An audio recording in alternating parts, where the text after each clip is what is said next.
আজকে ছিল গণেশ চতুর্থী। সন্ধ্যাবেলায় ওর অফিস শেষ হয়ে যাওয়ার পর আমরা বেরিয়েছিলাম একটু ঘুরতে। রাস্তায় যেতে যেতে অনেকগুলো ছোট ছোট গণেশ ঠাকুর দেখলাম, দেখে বেশ ভালোই লাগছিল আর মনে মনে একটু আনন্দ তো হচ্ছিল, কারণ গণেশ পুজোর মাত্র কিছুদিনের ভিতরেই দুর্গাপুজো।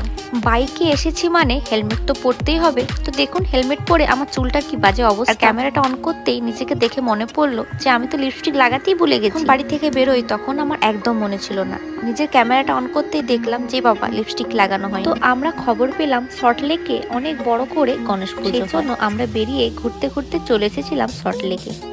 এসে দেখি অনেক বড় লাইন, মনে তো হচ্ছেই না গণেশ পুজো হচ্ছে, দেখে মনে হচ্ছে যেন দুর্গাপুজো শুরু হয়ে গেছে।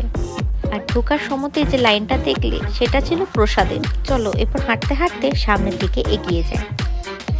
চারপাশে ছোটখাটো দোকানও বসেছে, খাবারের দোকান, বেলুনের দোকান, ছোটখাটো যেন একটা মেলায় লাগছে।